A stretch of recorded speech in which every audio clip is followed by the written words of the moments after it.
Welcome to the HS Innkeepers podcast. We're glad you found your way here.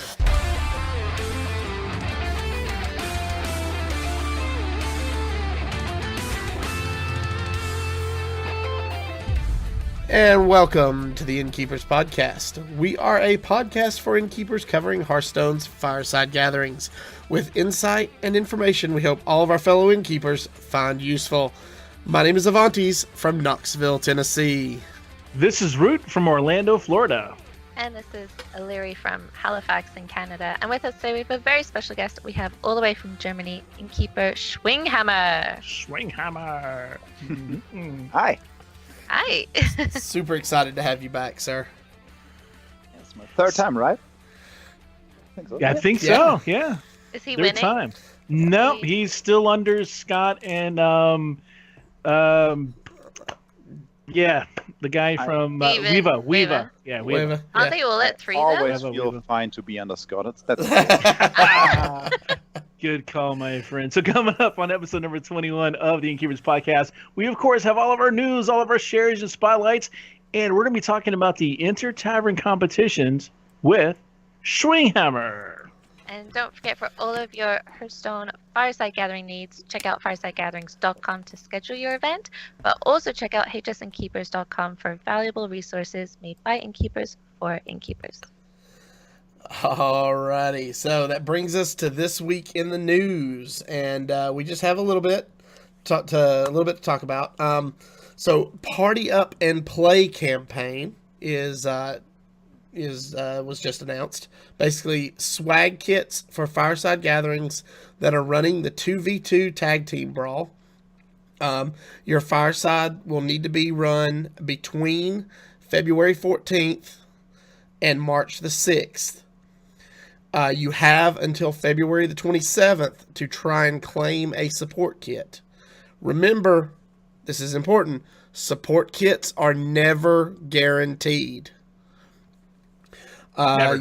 If you are joining us in the chat, you can hit !party up for a link to the announcement article. Also, this is a reminder of Wildfest, which will be coming February 19th through March the 11th. You will have Wild Arena Drafts, and there will be 2 Tavern Brawls celebrating Wild for you to partake in over the course of Wildfest. You'll have Venture into the Wild and the Wild Brawliseum. Again, if you're joining us in chat, you can hit !Wildfest to get a link to those announcements as well. And also, one last reminder, the last date to schedule your Season 1 Tavern Hero Qualifier events is February the 22nd. That day's coming up pretty quick. It's 1 week from this Thursday. And the last possible date to host one is Sunday, March the 4th. So if you're interested, get in there, get those scheduled, and go have fun with your communities. Yes, and definitely keep those in mind if you're planning on scheduling things, because we are reaching the last chances for you to run something for the Tavern Hero Qualifier Season 1 this year. Moving on to our top share of the week. This one slid right in, right at the last moment. Earlier today, some very unknown innkeeper called Bites, he posted a Tavern Hero Qualifier, basically a survival guide. And what you can do in chat is !THQ guide, and it's going to link you to the HS Innkeepers website, to the THQ page on there where you can access this doc, and it is just every little checklist piece of information that you might need to make sure is happening for your Tavern Hero. That's what you're gonna want to look at. Whether it's getting your IP whitelisted, or whether it's making sure you're running the right format, or whether it's just, he has links to all the different articles and announcements for all of the detail that you might need. So if you're looking to run it, sorry, Scott's posting in chat about the link, definitely check it out. It's honestly a really amazing resource, and it must have taken a lot of time for him to put that together, and I'll definitely be using it for my future ones. So thank you, Scott. All right. So that brings us to our new Innkeeper Spotlight. And this week we are spotlighting Steven from Salt Lake City here in Utah, in the good old US of A. It says, "Hey guys, my name is Steven and I'm a gaming expert for Microsoft at the Microsoft store in Salt Lake City. I've been playing Blizzard games since I was 14. 12 years have passed since then. Do the math. I love how gaming brings people together. I am wanting to start hosting firesides at our store and to be able to provide a space for people to enjoy Hearthstone with others. While I may work for the guys that make Xbox, if you saw my collection, you would know that I'm a lover of all things gaming and really want to play the games that take me away from reality. Overwatch is my current time sink when I'm not playing Monster Hunter on the Xbox, but I'm always down for a challenge in Mario Kart on the 3DS. Ooh, Thanks love a Mario lot. Kart. Well, welcome to the group, Steven. You're in a great part of the country. There are already some really well-established innkeepers that you could reach out to for help in the Salt Lake City area. Like I would recommend talking to Jordan. He is a very well-known, well-respected innkeeper in that area, and he's a great resource that you could reach out to and tap if you had any questions. And we look forward to hearing about all your future events. Yeah, that is a great area, not only for Hearthstone, but other Blizzard games. It seems to be a lot of gamers up there. I guess it's cold. You don't go outside a lot in Utah. I don't know. So, don't know. Interesting. So, Jotter is here, and all the way from Germany. It's very late where he is. It's like 3 a.m. plus there now. And it's snowing. And it's snowing all over him right now.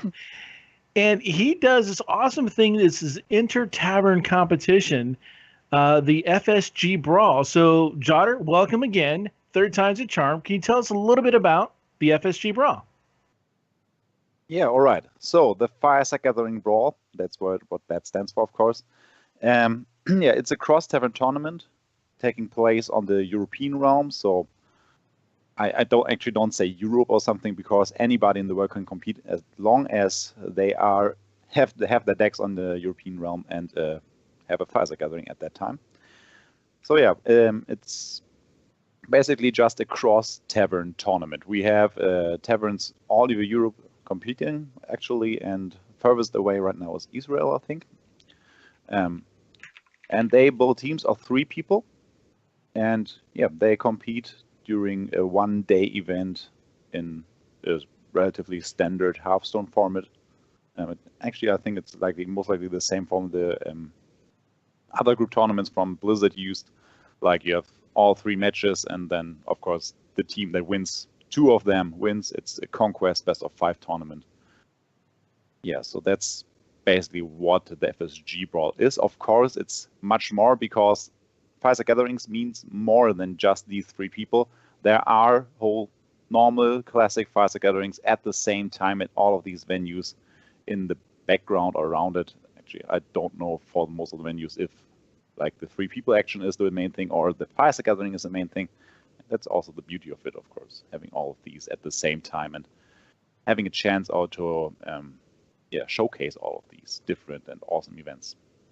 Okay, so it sounds a little bit like what Blizzard did recently with their the Tavern versus Tavern type deal, which is very close to it. So why did you settle on the Conquest format? What was the reasoning behind that? Well, Conquest we use, of course, because it's the main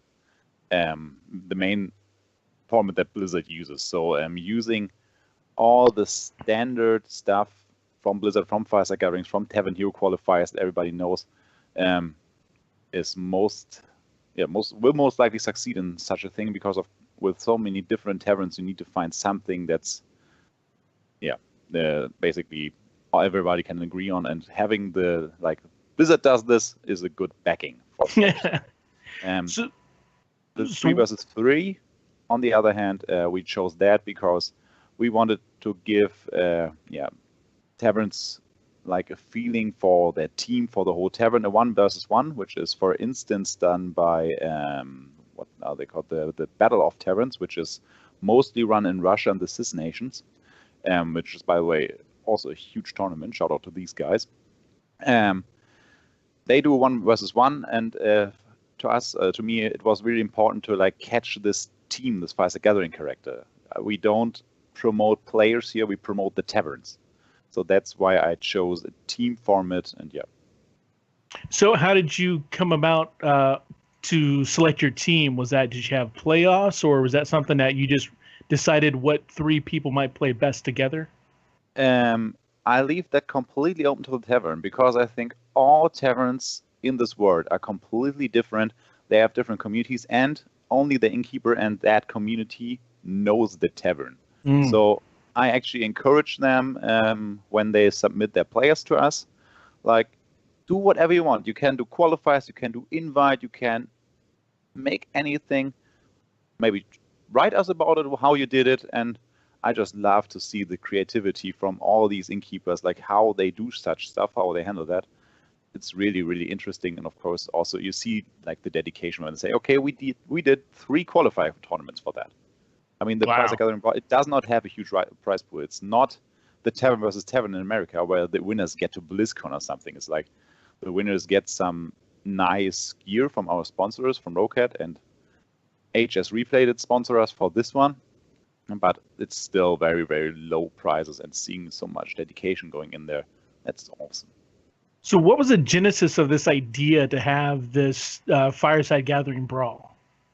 The Fireside Gathering Brawl was created in 2016, after the summer preliminaries, because now Blizzard fixed it actually, but in the past 2 years we had a long, long downtime as innkeepers in this esports scene when the summer season was done, because then there was like the last chance playoffs, or what they're called.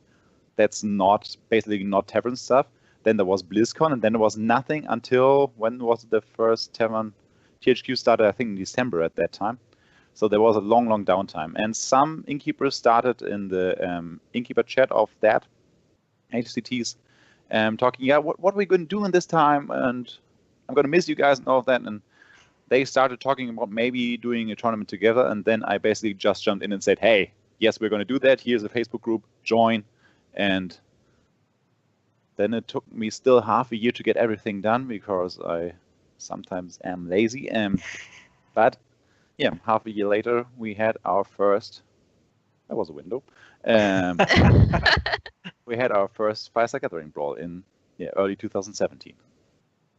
Awesome. So how many of these have you had? You've had one, at least one now. As you can see here, we had 3. Awesome. Very cool. The cool. last one was like 11 days ago, yeah. So have you made changes along the way to it? Has it kept the same type of format? Have you made, tell us more about the 3 of them.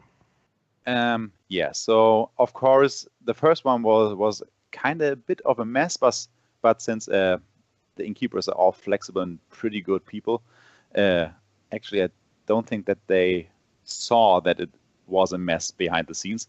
So that we reworked a bit of our process to get everything done in time and work stable here. So last Fireside Gathering Brawl just worked like a charm on our side. I did some minor adjustments to the rules. Actually, if you go to the website, which you can get if you... What's the link, Larry? It is Bang FSGBrawl 3. Yeah, thank you. That was my Larry impression. Very good. Thank you. Yeah, if you go to that site, actually there should be a rule document. I just checked myself, a link to the rule document, and there you can actually see the changes that I did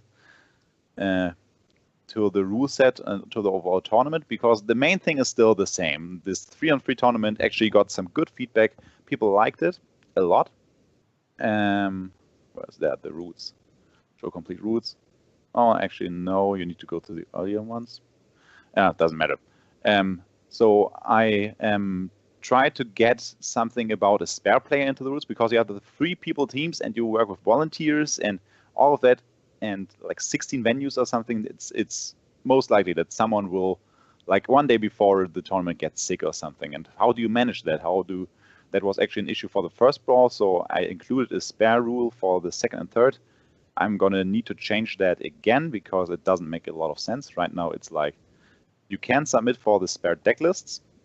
Once the deck lists get published and a regular player drops out, that spare needs, of course, then to use the deck lists of the actual player.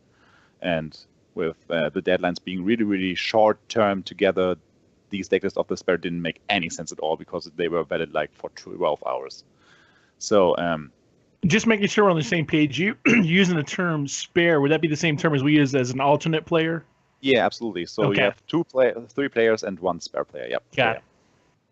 So like when one drops out, you can put this one in. So I'm making there some adjustments actually to the rules, but overall most of the rules are still the same. I think I actually included some rules that you need to create a Fireside Gathering on firesidegatherings.com because that was not a thing for the first brawl. It is now, of course. That created like a big controversy this brawl because there were some issues. But yeah. Actually, the format is pretty cool. I'm not changing a lot about it, and did not change a lot about it. Just small stuff, so to roughen the edges. So do you recall offhand for your first Fireside Gathering brawl, how many venues you had involved? 15, I think. 15 for the first. You remember for the second? 17. And the third? 16. All right, so we had 18 registrations and 2 dropped out in the last second of other issues. So overall, it's growing. Yeah, you're gonna have dropouts on the time, but so this thing it's got traction, it's got feet, and it's growing. If you had the first one in 2017, you're averaging more than one a year. How often are you having these Fireside Gathering brawls? I don't want to do them too often because Fireside Gatherings are just I don't want to dump it onto the Innkeepers. I want everyone to have that as a nice thing every half a year, so every 6 months or something. So I'm planning right now the next one for like maybe August or in summer is always a problem because everybody's on vacation. So I'm trying to hit like a spot right after. Blizzard publishing their schedule for the HCT is a huge thing there because I now can actually see, okay, there's the playoffs. I'm going to put me there. Yeah, that is definitely an improvement this year that we're going to have a schedule to build our events around to make sure they don't conflict. Yes, absolutely. Cool. So fill me in here as the naive American. Do European, and this is kind of a weird thing because I'm assuming that people who have jobs, who have school, who have, they might be at home, they might be in secondary school, whatever case. Europeans don't have such stuff. No. Okay. What's the question? So school years, like, is there a summer vacation for people in Europe, or is it like the same type of thing where they get 3 months off, like the States, or, educate us a little bit on that, how the school systems work. Every country in Europe has its own stuff there. So they all do their own thing, which presents a little bit of a logistical challenge for you, I would assume. Yeah, like even Germany has like every Bundesland, what is it, in state? Okay. In Germany has its own, like, we have always 6 weeks in the summer, and that moves around. Well, I actually just don't really try to not hit anything there, because there will always be some holiday, something. And if an Innkeeper is impacted by that, I try to work around with them.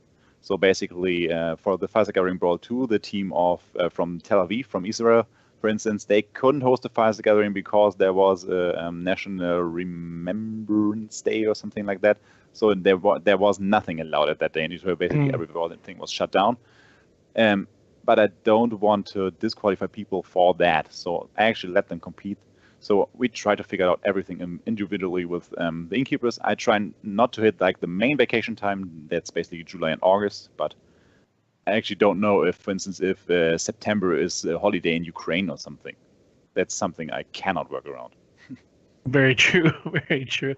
I know for for Florida, for instance, when we had the Tavern versus Tavern thing going on, Florida had got hit by a large hurricane, and Blizzard was kind enough to put Florida, the taverns in Florida, in their own bracket. So we had a little, as long as we competed by a certain date, and they left it up to us, just get with the other taverns, make your dates and be honest with it. And so we were able to compete that way on our own little bracket to get caught up with everybody else. So it was a little weird, but it happens.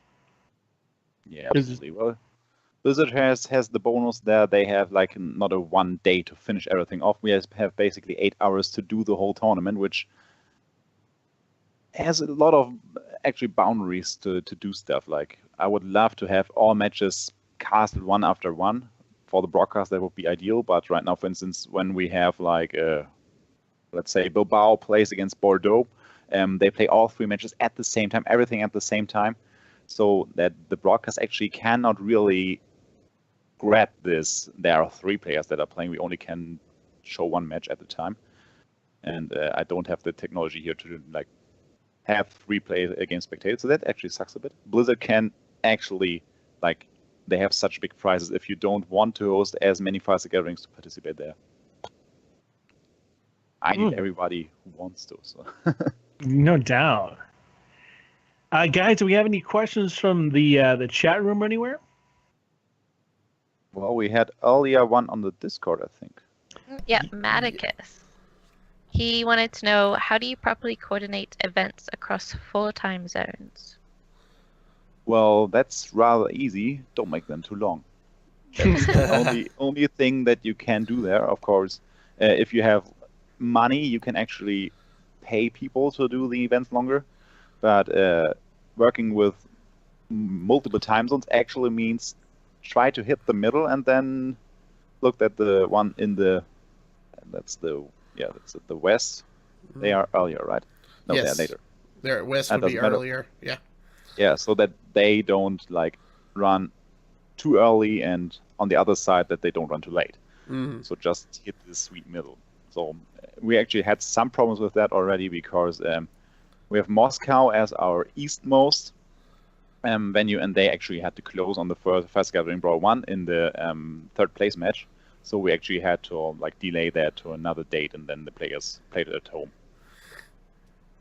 So that happens. Try to work around it. That's all you can do. Just okay. We have these 8 hours. We have to put everything in there. We cannot run over this time. And if you have more time zones, it actually gets smaller because then it's like 6 hours if you add 2 hours on both sides. Mm-hmm. What is your primary communication? Are you guys using Discord or Skype, or what are you guys using to communicate? We use Discord. We have a Discord server. I don't know how Blizzard does this right now because I dropped out of the HCT stuff. But yeah, we have a Discord server with a channel for every venue, and I have normally at these events 2 admins working with me. So I'm not doing the broadcast stuff. I'm only doing the admin stuff and the whole backend coordination and just running around when something goes up in flames. So we have a channel for each venue, and there we communicate with the Innkeeper, and actually the players are allowed there too. So there is no information the players shouldn't have. And where do you keep your brackets as the day progresses? We put them on challenge, actually. You can put they are also on the website. If you scroll down, very, very down, there's like a tournament bracket link. They actually can see how the venues performed. Rome, for instance, 3 times in the top 3, so they always. Wow. Go Rome. Who won it this time? Alpha Mandarin Esports Game Arena. That's Thomas from the Netherlands. No way. Yeah. Good job. He had a pretty good team. Yeah. If you hover over, these are actually names that are known in the esports scene. Where is the venue? There, Gaming Arena. He had Mitsuhide and Mongoloid A4 Papier, which is actually something German. But Mitsuhide, I think, is a known player. And of course, Tel Aviv, who are the 2nd place this time, were the winners at the 2nd one. And they are that's the HGG team, actually, from Israel. So they're pretty good. Yeah. Cool. All right. Let's see. Any other questions? So I've got one. How much time are you putting into this for the setup and preparation for it? Not enough. There's never going to be enough. Actually, really not enough, because when you're working with multiple Innkeepers, they are relying on you. So you actually have to work a lot, and you have to work actually early so that they have the material on time. And I did 3 times a horrible job about that. The Innkeepers didn't care. I did care, and I was like, if I would be in that position, I would be. But they weren't. So let's say, for instance, for the FSGBrawl 3, I started the preparation in November. Worked a bit in November, didn't do anything in December besides some news, and then in January, let's say like 3 to 4 days where I actually wrote a lot of stuff and tried to contact some sponsors and all of that. Way too late, by the way. But yeah, that's mostly. And then the 2 days before the brawl, I was like 24 hours setting up the stream, building the whole like. These graphics are of course done by someone else. I'm not a graphics guy, but putting these together, all these assets into the stream so that my partner at Warcraft HL, Kanzler, had something to work with when he had like 1 hour to set the whole stream finally up. And of course, sometimes I'm like updating the website and all of that. That's just a lot of time. But I didn't invest as much time for the third brawl as one would expect. So you're planning going into Fireside Gathering Brawl 4, planning, obviously going to plan to put more time and sooner time in it, but how much time you actually think you're going to be spending on it? Like, is it days, weeks, months overall? If I want to do it, like I'm on hiatus right now with that because I also have university tests and all of that right now. I will start in March. And if I am doing it right, it will be like, let's say, 10 hours a week or something. Okay. Maybe more, maybe less for some time, for some periods, but having a constant flow of time into this and not just like a lot at one point and then nothing for 2 months because you have to all these innkeepers need to be entertained all the time. They are basically like your patrons in a small way. You need to talk to them. You need actually to ask them again and again if they are willing to join. If you look at the maps and all these 3 Fireside Gathering pages, you actually see we had a lot of the northern and western taverns leaving and a lot of eastern taverns coming in. And that's mostly because I actually didn't approach them and say, hey, you want to join the Fireside Gathering? Come with us. I just announced it on the Discord and on Facebook and all that, and then saw what is coming. But you actually need to approach people if you want them in this tournament or in anything else. Okay. Unless, of course, you're Blizzard and can say, free BlizzCon tickets, then the people So otherwise it requires a little bit of proactive footwork on your part to gain the interest of these other taverns. If you want to grow, yes. So there are, of course, some constants. There's always people who come and who are there. Like Marspet is always here then when this this podcast happens. Mm-hmm. But many people actually they need direct contact and you need to approach them. That is taking a lot of time, but it's of course rewarding because they're our friend. Yeah. So KW Firesides in chat, you were talking about promoting the stuff on Facebook and stuff like that. He says, do you ever use Facebook paid promotions to increase awareness of your events? Yes. Okay. Do you find that I do that helps tremendously, or do you feel like you get enough back out of what you put into it to justify it? For the Fireside Gathering Brawl, I actually don't know because that ad was not paid by me, but by my partner, and I don't see the statistics for that. But in general, I say for Fireside Gatherings, if you put in low amounts of money and have some kind of revenue flow for each person that comes to your event, yes. Like for my Fireside Gatherings, for instance, I put in like €6, and normally that gets like 3 to 4 responses. And if one person comes and buys 2 beers, I'm fine. So, okay. So I mean, I use Facebook, the paid promotions on it. What I have found, I've been very successful with it. It all depends on the audience that you set up. So when you spend the money on it, and I'm like Jotter, I'm going to spend maybe $10 tops on a promotion, and that normally is going to attract anywhere between, I'll get 600 to 1,000 views, and out of that, you're talking, you might get 20 people who actually respond from it. So when you set up, I mean, Facebook allows you to be very, very granular in what you're doing with your ads and who you're targeting, and just you can't get too granular because they'll start yelling at you like, "Hey, this is too. You need to be a little broader." But in the same vein, they don't let you get too broad either. So you got to get that sweet spot, and just like Jada was saying, you need to spend a little, but you need to have a way to make it up. Yeah. So there you go. All right. So Marspad has a couple other questions in chat. He says, do you ever plan to expand this event outside of Europe? I would absolutely love to. If anybody's ever interested in like taking this format and using it on his continent or server or something, or needs help with this, or actually thinks that we should do it and run an event in America and just be up all night, I'm glad to do it. Just hit me up and we can get the show started. I just had this vision of you guys like getting so tired and someone asking like just a very mundane, simple question, and then you just like not really yelling at them, but we Americans are sensitive sometimes, so appearing as if you're yelling at them in German and then just going, I'm sorry. Das glaubst du wohl, huh? Yeah. Yeah, okay. So Marspat also says, are you compensated for everything you do for this program in any way, or is this all done just pro bono? Do you do it because you enjoy doing it?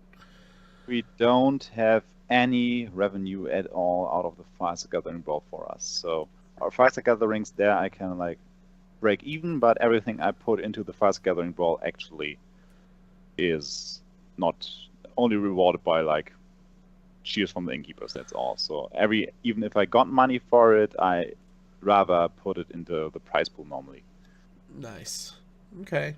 And Bites asks, what is the live experience like for the non-competing players?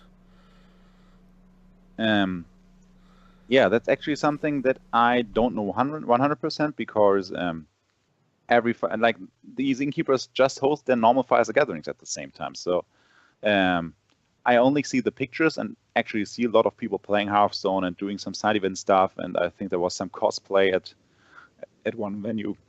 So actually, I don't know. I leave this completely open to the Innkeepers. That's something like if I would invest more time into the Fireside Gathering Brawl, I actually would be maybe able to find this out or just ask Innkeepers before the event. Sorry. Like, what are you planning? What's your side events? And if we had the technology, of course, I would love always to just do a Skype live feed to a venue and just swipe once through the whole hall to showcase this venue, because right now the Fireside Gathering Brawl normally actually can do this because we have it up here. Let's see. Like, we just have this scene mostly to showcase the venues just with the casters while they are talking or whatever, and having on that side like the photos from the venues where the people are playing and doing stuff with bananas actually. Nice. Yeah, so that's how we try. Okay, I'm our first explicit tag. That's not the first time I said this word on your podcast, I think, but it doesn't matter. No. So that brought up a question that I did have. You don't require any kind of live feed from any of the other Fireside Gatherings to show you that the players are there and on site and doing what they're. So you just have to take the Innkeeper's word for it. Yeah, I mean the bonus of this being rather low profile and not big prize pool is like why would you cheat in that? Why? And most of the Innkeepers are trustworthy people, and I know that many of them actually host HCT stuff, and there is basically the same oversight. Like, there is no guarantee that they are not cheating there and showing deck lists and all that stuff.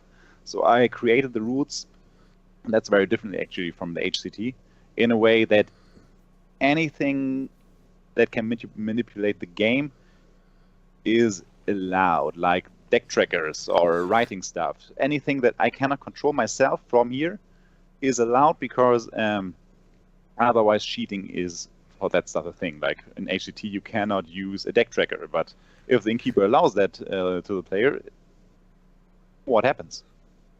So, I don't want to create any controversies there, so I just allow it. I had a real quick question. Something I was just thinking about. You were talking about not knowing exactly what all goes on besides those images, but again, you said that a lot of these innkeepers have done HCT type events.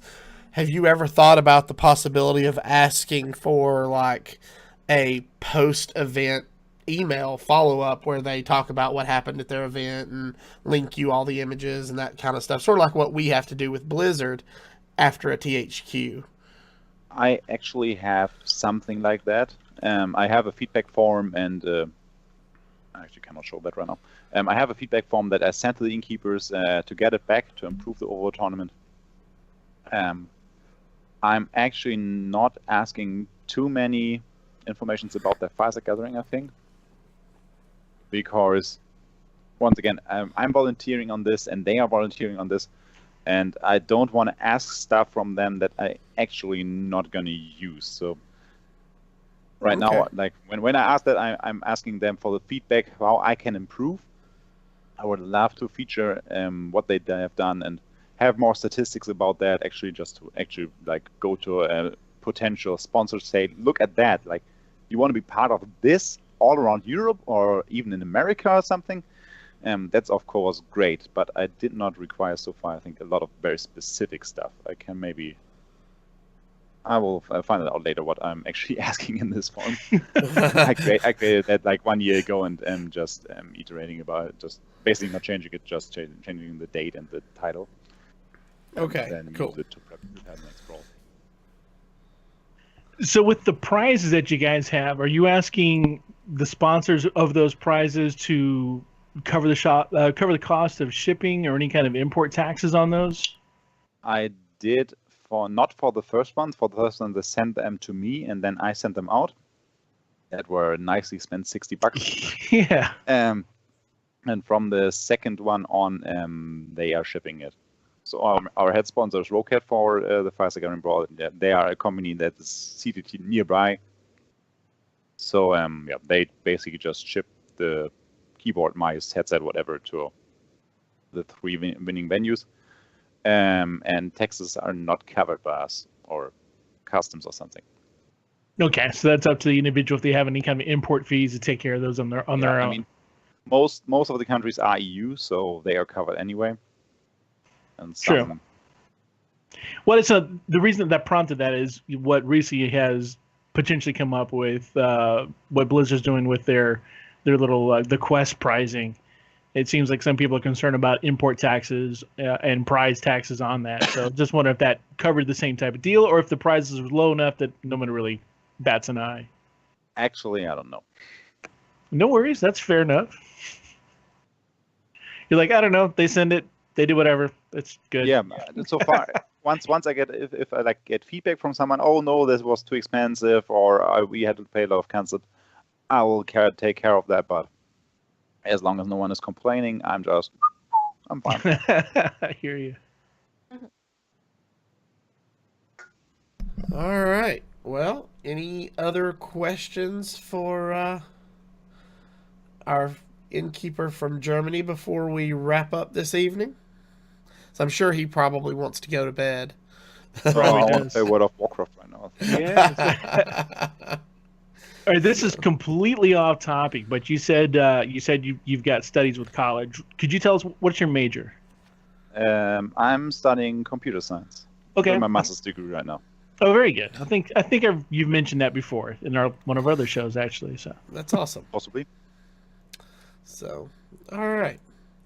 Well, I guess that's going to wrap it up for us this week. With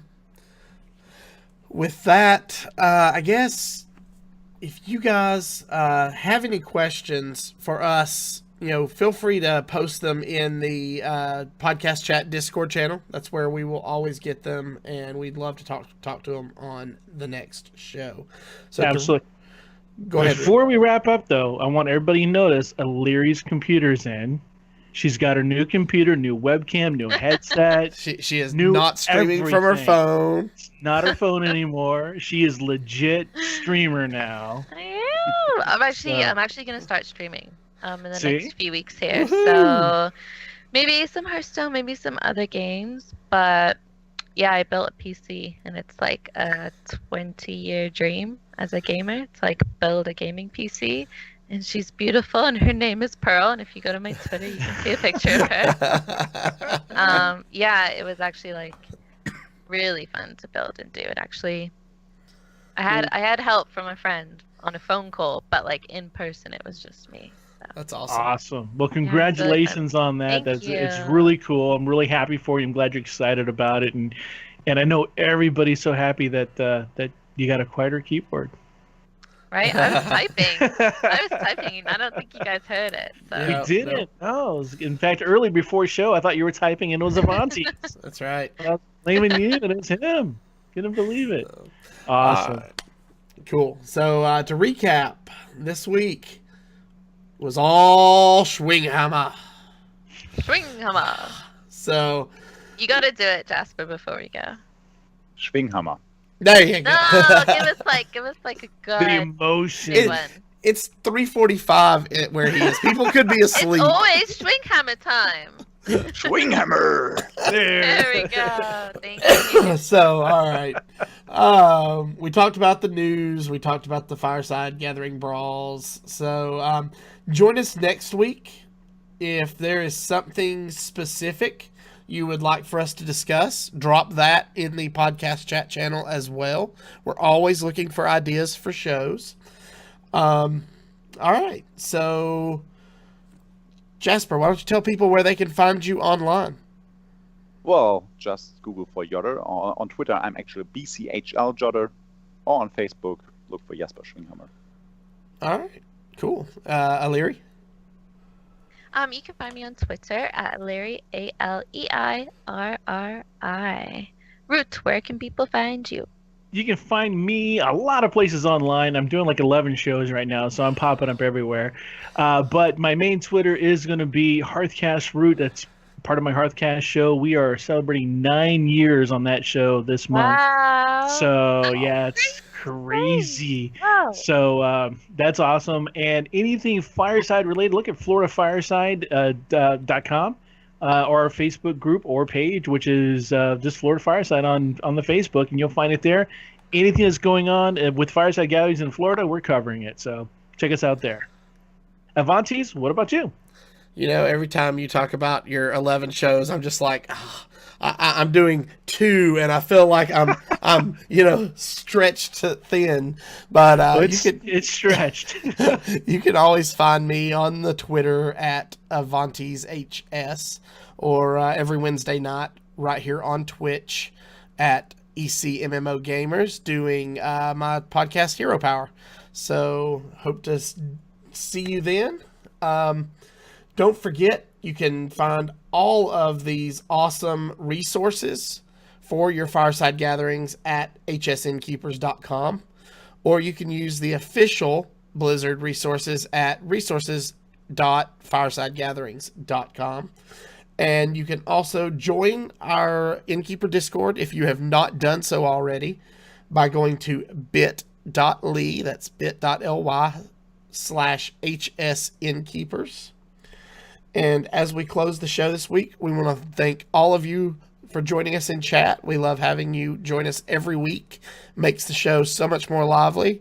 And to all of you listening out there on your drive to work or on your drive home or anywhere you get to listen to your podcast, we love having you join us every week.